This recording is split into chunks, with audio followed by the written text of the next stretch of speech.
O valor do aluguel de imóveis residenciais em estoque em Porto Alegre subiu 7,22% em 12 meses fechados em fevereiro, agora o maior salto dos últimos 9 anos.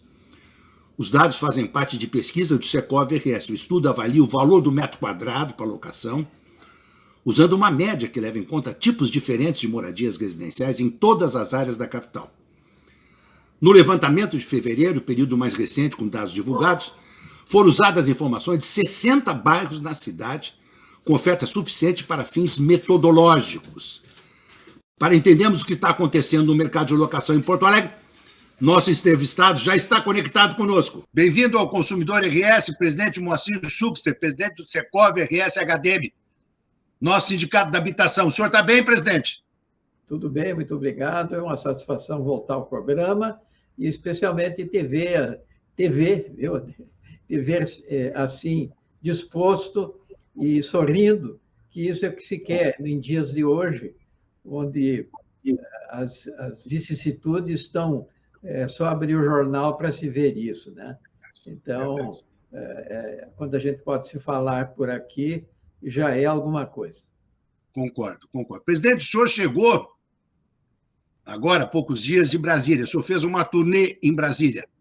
Conte um pouquinho para nós essa viagem que o senhor fez, presidente, e os resultados. Muito bem.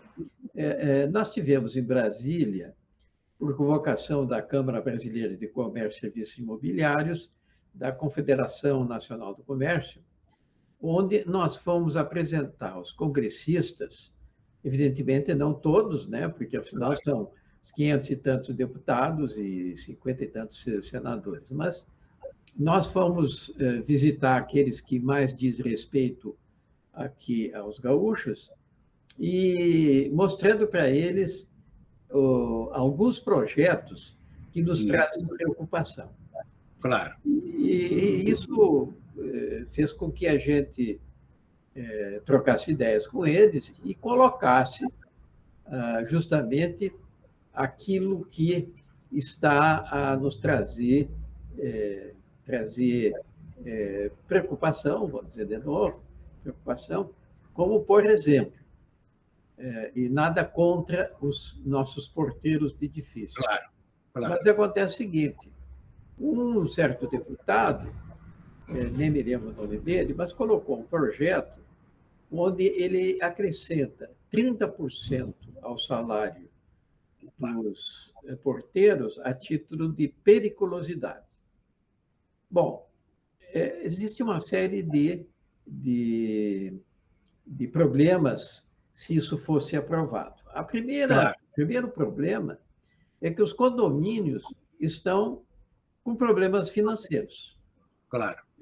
Nós vimos aqui, porque nós temos uma pesquisa aqui dentro de casa, e nós sabemos que as inadimplências já estão em 15%, 16% dos condomínios. Então, isso é muito. Desorganiza as finanças do condomínio, os síndicos se veem a braços com grandes problemas, porque as contas têm que ser pagas. Claro. Bom, de outro lado, só colocando mais 30% no salário do porteiro, desorganiza a folha salarial. Por quê? Porque, evidentemente, o funcionário mais categorizado do condomínio é o zelador. Sim. 30% mais que o porteiro ganha, ele certamente vai ganhar mais ou vai chegar perto do zelador. Então, o zelador vai dizer, mas escuta aí, como é que fica a minha responsabilidade e tal. Bom, os auxiliares, como a faxineira, etc., também dizem, mas escuta, por que eu não recebo também? Porque qual é a periculosidade que atingiria ao porteiro, né? Então, é como a todos nós, se andamos na rua, em qualquer lugar. Então, a gente não tem visto, pelas informações que se tem, que existe essa periculosidade. Até porque o porteiro nem está armado. Evidente. Não cabe ao porteiro defender o condomínio de ações armadas, etc. E tal. O porteiro ele tem a função de atender os condôminos, de abrir a porta, selecionar as pessoas, evidentemente, que ele conhece ali do condomínio, etc. Enfim, ele é porteiro. Então, nós estamos lutando contra isso e que fique claro a importância que tem os porteiros dentro do condomínio. No entanto, nós temos uma responsabilidade como sindicato de manter as finanças, ou ajudar a que as finanças dos condomínios fiquem rígidas, que consigam se materializar adequadamente. Então, a gente está extremamente preocupado com isso, porque se isso eventualmente chega a ser aprovado, nós teríamos grandes problemas.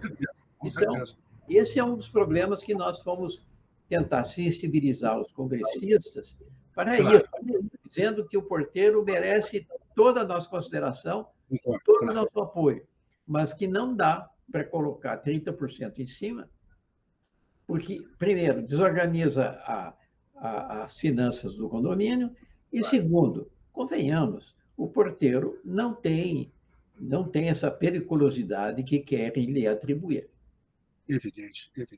Presidente, essa semana eu cansei de receber manifestações em redes sociais, e-mails e tudo, que o valor do aluguel residencial em Porto Alegre subiu 7,22% em 12 meses, fechados em fevereiro, que é o maior salto nos últimos 9 anos, presidente Moacir Chucks. O que se justifica esse reajuste tão elevado, presidente? Não, primeiro vamos esclarecer um detalhe. O 7,22%, que foi um ano, ele o aluguel estava sem nenhum aumento nos últimos 4, 5, 6 anos. Então, o aluguel estava estacionado. Não havia aumentos, tinham aumentos, e tinha até alguma, pela oferta, né?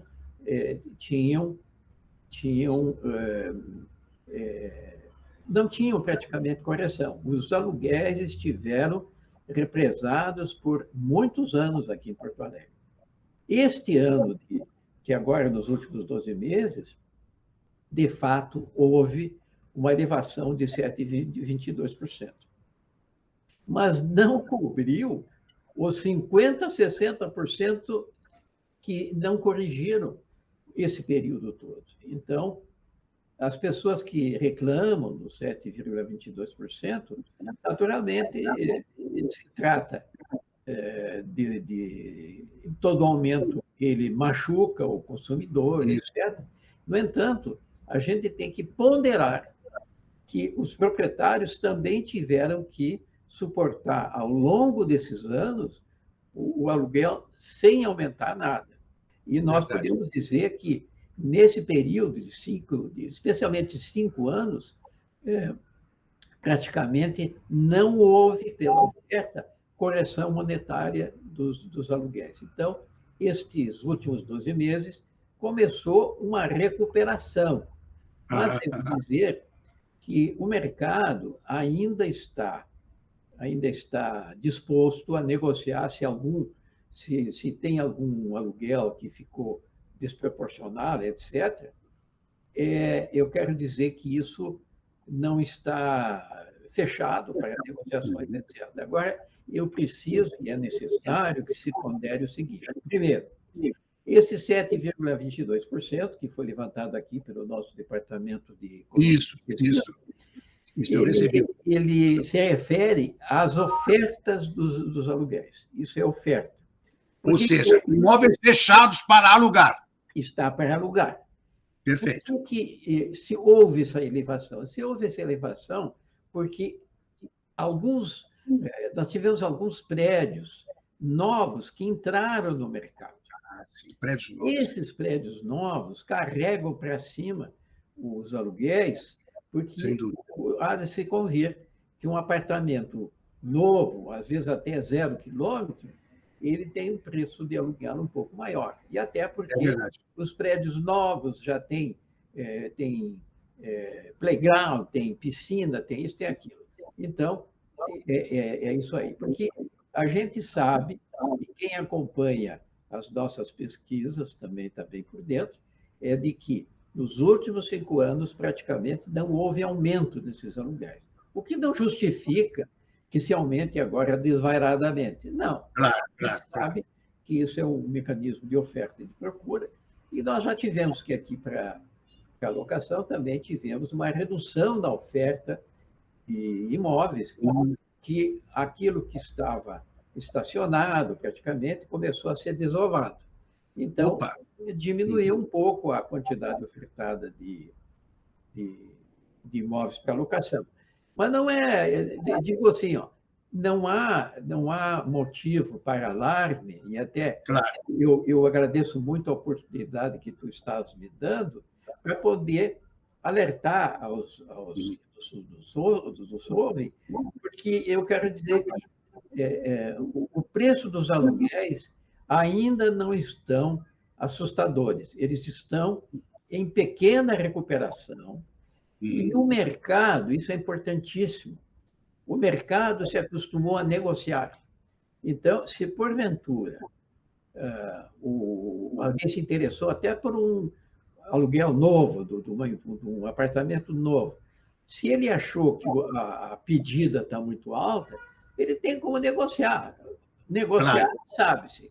Negociar significa transigência de parte a parte. E aí claro. se chega a um denominador, e aí tem uma outra questão que é importante. Tem muito apartamento para alugar aqui, o sala, etc. Então, eu diria, em benefício da legião de telespectadores aqui do teu programa, de que não há motivo para alarme. É claro que quem recebe o impacto reclama, não tenho É dúvida verdade. nenhuma, ele vai reclamar. Mas eu É. quero dizer que, olhando friamente a questão, ele fazendo uma boa pesquisa de mercado, ele vai encontrar algo que combine o preço com o seu bolso. Claro. Presidente, vamos falar do aluguel comercial. Alguma recuperação em termos de aluguéis comerciais, presidente? A gente vê na Andradas, lojas fechadas, Voluntários da Pátria. A Avenida Farrapos, então, dá uma tristeza no coração da gente. Algum sintoma de melhora na demanda por imóveis comerciais, presidente? Bom, infelizmente, a gente não tem nada a assinalar como uma recuperação. No entanto, a economia brasileira tem algumas coisas que são indicativas. O que eu posso te dizer? Que a gente percebe, apesar de toda a, a retranca que está marcando os imóveis comerciais, e para isso são salas, lojas, galpões, etc. Então, tudo isso está, digamos assim, com um passo ainda lento de recuperação. No entanto, a gente, a partir do que se vê em centros maiores, como São Paulo, Rio, Belo Horizonte, a gente vê o seguinte: se o mercado estivesse assim tão desanimador, a gente não veria fundos comprarem prédios inteiros de escritório, quando não há falta de escritórios atualmente. Nós não veríamos grandes empresas comprando depósitos, porque os preços estão atraentes, não é mesmo? O que não se vê realmente é ainda a volta à procura de lojas. E Lojas. esse é o problema que está entravando a economia. E isso só vai se resolver com o dinamismo da economia. Concordo, concordo. E isso a gente está vendo aí pelas notícias de que estão noticiando muitos estímulos, como, por exemplo, obras públicas, etc., etc. E a gente pode perceber um otimismo moderado, pelo que eu acabei de falar, e também pelo fato de que algumas iniciativas comerciais já estão sendo tomadas a partir do momento em que, por exemplo, vão retomar a completude de estradas. Então, só naquela região já vai dinamizar a economia, porque tem trabalhadores lá, tratores, não sei o que mais. Entende? E nós vemos também, pelos eventos, isso é uma coisa importante, que é especialmente da área da imprensa que observa isso melhor, nós temos muitos eventos hoje que voltaram a ser feitos, e os eventos mostram o quê? Uma presença importante e que indica interesse pelos participantes pelo que vai acontecer, onde as notícias são interessantes no sentido de que iniciativas e empreendedorismos, etc., tudo isso vai acabar florescendo cedo ou tarde.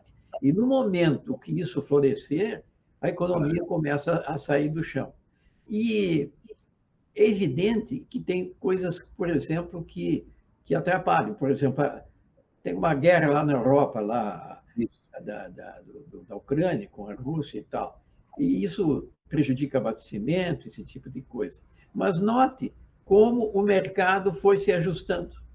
Tanto é que no começo se falava, Deus do céu, não vai ter fertilizante. Pois o mundo se acomodou e acharam os fertilizantes, não sei de onde. Acharam, verdade. Verdade. Então, isso mostra que a economia se ajusta. E, com isso, os negócios vão melhorar. E, melhorando os negócios, tudo acaba se ajustando. Pelo menos, eu acredito que nos próximos 2, 3 anos, vamos ver uma normalização desses negócios. É verdade. Não, realmente, a gente fica um pouco angustiado, né? Agora, o governo federal mandou para o Congresso o tal do projeto de lei para arcabouço. Eu fico com medo que nós, consumidores, vamos arcar e o dinheiro vá para o bolso dos congressistas. Tenho muito medo desse arcabouço. Ainda ontem encontrei a ex-governadora Ieda Cruz, minha amiga. Eu disse, eu estou apavorada com esse governo, acho que nós retrocedemos 30 anos. Meu Deus, o que vai acontecer? A governadora preocupada. Estou preocupado também com o nosso estado do Rio Grande do Sul, com esse problema do IP. O governador Eduardo Leite está com esse pepino do IP, que não reajusta honorários para a sua rede credenciada, quer propor um reajuste, está todo mundo gritando, o sindicato de servidores estão apavorados, mas a governadora Ieda me disse, mas o Otomar Vivian lá resolveu o problema, eles têm que resolver o problema. Como é que o senhor está vendo esse momento político do Brasil e do nosso Estado, presidente? Pois é. É inegável que a gente vê pelos artigos e por outras notícias que a inteligência brasileira, aqueles que pensam a economia de uma forma um pouco mais apurada, etc., eles estão realmente preocupados com o evoluir das coisas. E quando esses projetos chegam ao Congresso Nacional, a saraivada de emendas que vai ter vai ser uma coisa de louco. Coisa de louco. E o fato de que está se estabelecendo um arcabouço, ele já está chegando com uma série de ressalvas, que a gente não sabe até que ponto desnatura a iniciativa. Então, esse é o problema. O outro problema é também a parte política, porque a gente percebe que hoje existe uma grande liderança, que é o presidente Lula. No entanto, uma boa democracia apresenta mais 2 ou 3 lideranças que sejam oposição.